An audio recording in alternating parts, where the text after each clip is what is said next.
Dans cet exercice type d'application du PFD, on s'intéresse au mouvement du centre d'inertie grangé d'un projectile tiré avec une vitesse initiale inclinée d'un angle alpha de 45 degrés par rapport à l'horizontale, dans l'hypothèse où le projectile n'est soumis qu'au seul champ de pesanteur considéré uniforme. Et comme dans tous les exercices de ce type, les premières questions font établir les équations horaires des vecteurs du mouvement du point grangé à partir du PFD. Et la deuxième partie de l'exercice consiste à utiliser à chaque fois la bonne équation horaire en fonction de l'inconnu recherché. Le centre d'inertie grangé du projectile coïncide avec le point A à l'instant t égale 0. Le vecteur position initiale OG0, où O est l'origine du repère orthonormé, a donc pour coordonnée celle du point A. Le vecteur OG0 a donc pour coordonnée x0 égale 0, y0 égale plus grand H et z0 égale 0. Les trois coordonnées v0x, v0y et v0z du vecteur vitesse initiale v0 représentent la décomposition du glissement que représente v0 en trois glissements respectivement selon ox, selon oy et selon oz. Le vecteur v0 étant dans le plan xoy, il ne se décompose en aucun glissement selon oz. v0z est donc égal à 0. On s'intéresse tout d'abord aux signes de v0x et v0y. Le glissement selon OX que représente v0x se fait dans le sens de l'axe OX. v0x est donc positif. Le glissement selon OY que représente v0y se fait aussi dans le sens de l'axe OY. v0y est donc aussi positif. Pour connaître les valeurs absolues de v0x et v0y, on utilise la trigonométrie dans le triangle rectangle formé par v0 et les deux glissements. L'hypoténuse représente la valeur de v0, le côté adjacent à l'angle alpha représente la valeur absolue de v0x et le côté opposé à l'angle alpha représente la valeur absolue de v0y. La longueur du côté adjacent étant égale à celle de l'hypoténuse fois cosinus alpha, alors la valeur absolue de v0x est égale à v0 cos alpha. La longueur du côté opposé étant égale à celle de l'hypoténuse fois sinus alpha, alors la valeur absolue de v0y est égale à v0 fois sinus alpha. Les coordonnées de v0 sont donc plus v0 cos alpha pour v0x, plus v0 sin alpha pour v0y et 0 pour v0z. Le PFD appliqué au point grangé dans le référentiel terrestre supposé galiléen s'écrit somme des forces extérieures égale à ma, car la masse est constante. La somme des forces extérieures se résume ici au poids, qui est égal à mg. En simplifiant par la masse, on en déduit que le vecteur accélération est égal au champ de pesanteur. Et donc, les coordonnées du vecteur accélération sont celles du champ de pesanteur. Le champ de pesanteur est considéré uniforme dans la zone de tir. Le champ de pesanteur est vertical vers le bas. Ces coordonnées Gx et Gz sont donc nulles. Gy correspond au glissement que représente le champ de pesanteur. Ce glissement se fait dans le sens opposé à l'axe OY. Gy est donc négatif. Gy est donc égal à moins G. Les coordonnées du vecteur accélération sont donc 0 pour AX, moins G pour AY et 0 pour AZ.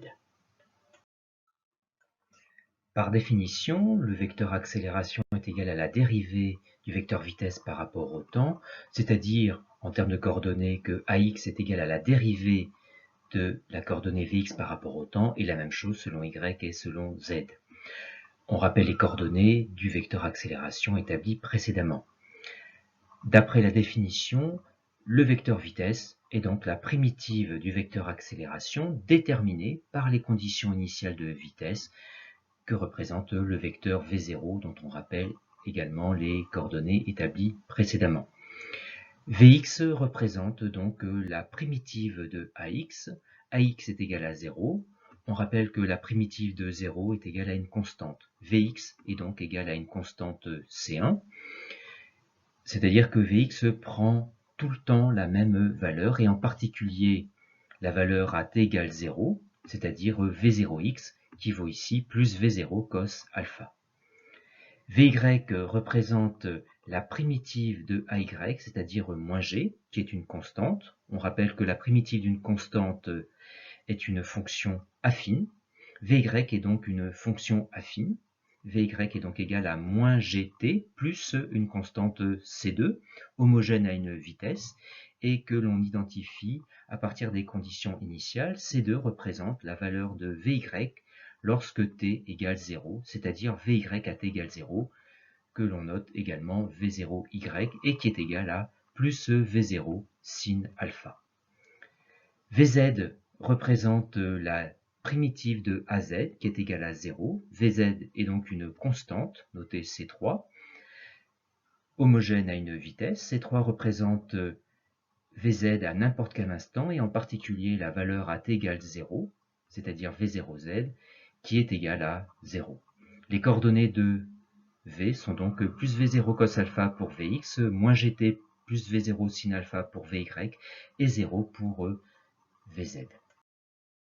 Pour connaître les coordonnées du vecteur position, on rappelle que par définition, le vecteur vitesse est égal à la dérivée du vecteur position par rapport au temps, c'est-à-dire en termes de coordonnées que Vx est égal à la dérivée de x par rapport au temps, et la même chose selon y et z. On rappelle ici les coordonnées du vecteur vitesse établies précédemment. Le vecteur position représente donc la primitive du vecteur vitesse déterminée par les conditions initiales de position que représente le vecteur OG0 dont les coordonnées ont été établies précédemment. X est donc la primitive de Vx, c'est-à-dire ici la primitive d'une constante, V0 cos alpha. X est donc une fonction affine. X est égal à plus V0 cos alpha fois t plus une constante C4. C4 homogène à une distance correspond à la valeur de x à t égale 0, c'est-à-dire x0 qui est ici égal à 0. Y est la primitive de Vy, c'est-à-dire la primitive d'une fonction affine. On rappelle que la primitive d'une fonction affine est un polynôme du second degré. Y est donc de la forme moins g sur 2 t carré plus V0 sin alpha fois t, plus une constante C5 homogène à une distance. C5 correspond à la valeur de y quand t égale 0, c'est-à-dire y0 qui est ici égal à plus grand H. Z représente la primitive de Vz, c'est-à-dire la primitive de 0. Z est donc une constante appelée C6, qui représente la valeur de z à n'importe quel instant, et en particulier à t égale 0, c'est-à-dire z0, qui est ici égal à 0. Les coordonnées du vecteur position sont donc plus v0 cos alpha t pour x, moins g sur 2 t carré plus v0 sin alpha t plus grand h pour y, et 0 pour z. Pour montrer que la trajectoire du point G est plane, on utilise les coordonnées du vecteur position, où l'on remarque que la coordonnée z est égale à 0 quel que soit le temps, c'est-à-dire que le point G reste dans le plan x ou y. Cela signifie que la trajectoire est plane dans le plan x ou y. L'équation de la trajectoire est l'équation de la courbe décrite dans l'espace par le centre d'inertie grand G et qui relie y à x. X et y sont les coordonnées du vecteur position et ont été établies en fonction de la variable temporelle petit t. Pour relier directement y à x, on isole t dans l'équation horaire de x et on remplace son expression en fonction de x dans l'équation horaire de y. On peut simplifier le deuxième terme de l'équation par V0 qui se retrouve au numérateur et au dénominateur et on remarque le rapport sinus alpha sur cos alpha qui est égal à tangente alpha. Et on voit apparaître alors clairement pour y de x une équation de la forme ax carré plus bx plus c, c'est-à-dire un polynôme du second degré. La trajectoire du point G est donc une parabole orientée vers le bas car le signe du coefficient a est négatif, parabole qu'on peut représenter qualitativement sur le schéma. Pour connaître l'instant ts où le point G atteint le sommet grand S de la trajectoire, on rappelle que le vecteur vitesse est à chaque instant tangent à la trajectoire et dans le sens du mouvement, et en particulier on remarque que le vecteur vitesse est horizontal au sommet, c'est-à-dire que sa coordonnée selon y est égal à 0. Coordonnées notées VYS au sommet.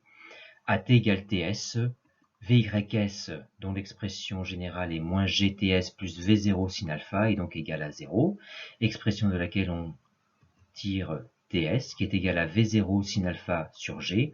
En remplaçant par les valeurs numériques, on trouve une valeur de TS de 1,4 secondes.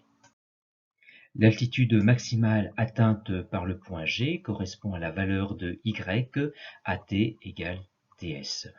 Il suffit donc de remplacer dans l'expression de Y en fonction du temps, T par TS. En remplaçant par les valeurs numériques, on trouve une valeur de 17 mètres.